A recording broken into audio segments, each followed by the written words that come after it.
Bonjour. Aujourd'hui, je voudrais vous parler d'un concept central du philosophe Nietzsche, la volonté de puissance. Un concept qui m'a passionné durant mes études de philosophie et j'aimerais le partager avec vous. C'est un concept souvent mal compris car on l'associe spontanément à l'idée de domination, de pouvoir sur les autres, voire de violence. Or, ce n'est pas cela fondamentalement la volonté de puissance. Mon objectif dans cette leçon est simple, expliquer au grand public, en moins de 10 minutes, ce qu'est la volonté de puissance et surtout, à quoi sert ce concept afin de mieux comprendre la vie. Tout d'abord, j'aimerais commencer cette leçon par un contresens à éviter. Quand on entend l'expression volonté de puissance, on pense souvent à l'idée de domination sur les autres, de pouvoir. C'est un contresens popularisé par le régime nazi qui a repris l'œuvre de Nietzsche à son propre compte. Mais cette interprétation n'est pas fidèle à l'œuvre de Nietzsche, car pour Nietzsche, la volonté de puissance n'est pas en premier lieu un rapport de domination sur les hommes. La volonté de puissance est quelque chose de fondamental au vivant. C'est une caractéristique du vivant. Nietzsche écrit dans Ainsi parlait Zarathustra que partout où il trouve la vie, il trouve une volonté de puissance sous-jacente. Autrement dit, la volonté de puissance est une caractéristique de la vie elle-même.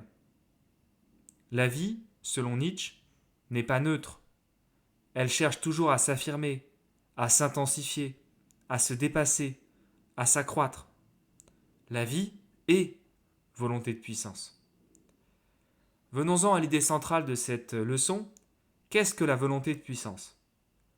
La volonté de puissance, ce n'est donc pas la volonté de dominer autrui, c'est la manière dont la vie cherche à être plus qu'elle n'est déjà. Être plus intense, plus riche, plus affirmée. Par exemple, une plante qui croît ne cherche à dominer personne. La plante cherche simplement à devenir qui elle est, à s'affirmer, à s'accroître.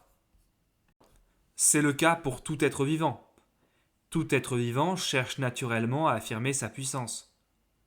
Et cette puissance ne se mesure pas à la reconnaissance sociale ou au pouvoir extérieur, mais à la capacité de réaliser ce que l'on est. J'aimerais vous partager une excellente définition de la volonté de puissance issue du Zarathustra. Je vous donne la citation. Et la vie elle-même m'a confié ce secret. Regarde, me disait-elle, je suis ce qui doit sans cesse se dépasser soi-même. Fin de citation. La vie a pour caractéristique de sans cesse se dépasser soi-même. La volonté de puissance est cette dynamique de sempiternel dépassement de soi, affirmation de soi, intrinsèque à la vie. Pour rendre cette idée plus concrète, je voudrais prendre un exemple visuel. J'ai choisi comme image de fond de cette vidéo un tableau de Caspar David Friedrich, le voyageur contemplant une mer de nuages. On y voit un homme, debout, au sommet d'une montagne, qui contemple un paysage immense, mais ce qui est important, ce n'est pas la contemplation elle-même, c'est le fait que, pour être là, il a fallu gravir la montagne. Autrement dit, cette position n'est pas donnée, elle est conquise. Et c'est exactement cela que Nietzsche appelle la volonté de puissance. Non pas dominer les autres, mais s'élever, se dépasser, pour pouvoir affirmer pleinement son être. Le plaisir de la contemplation n'est possible qu'à la suite de ce dépassement qui consiste à gravir la montagne. Nietzsche fait une distinction essentielle entre deux formes de volonté de puissance, les formes affirmatives et les formes négatives. Chez l'homme, les formes affirmatives de la volonté de puissance prennent la forme de la création, du dépassement et de l'affirmation de soi, tandis que les formes négatives prennent la forme du ressentiment, de la culpabilité et du refus de la vie. C'est la raison pour laquelle Nietzsche critique violemment certaines morales, notamment la morale chrétienne. Nietzsche pense que ces morales sabordent la volonté de puissance, elles apprennent à l'homme à refuser ses désirs, ses forces, la vie elle-même.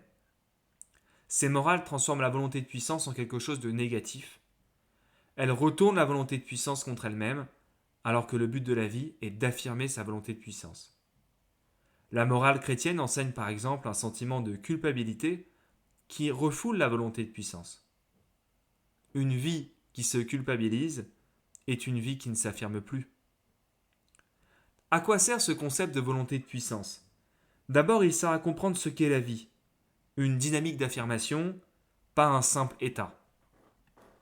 Ce concept sert aussi à mieux comprendre le sens de la vie humaine. Pour Nietzsche, vivre pleinement, ce n'est pas simplement se contenter d'exister. Vivre pleinement signifie devenir qui on est. Nietzsche écrit une phrase célèbre dans le Gai Savoir, tu dois devenir qui tu es. Cette phrase résume parfaitement le sens d'une existence qui s'affirme pleinement. Devenir qui on est veut dire affirmer sa singularité, sa différence, sa manière propre d'exister. Affirmer sa volonté de puissance, c'est affirmer sa différence. Pour conclure cette leçon, la volonté de puissance est un concept fondamental chez Nietzsche qui permet de comprendre la vie comme affirmation, dépassement et création. La volonté de puissance ne cherche pas la domination, mais l'intensification de son être. Reste alors une question à la fois essentielle et existentielle. Comment vivre une vie dans laquelle on s'affirme pleinement ? C'est là qu'intervient un autre concept fondamental de Nietzsche, l'éternel retour. Je parlerai de ce concept dans une prochaine vidéo. J'espère que cette leçon vous aura donné envie de lire Nietzsche, tout particulièrement le Zarathustra, son chef-d'œuvre.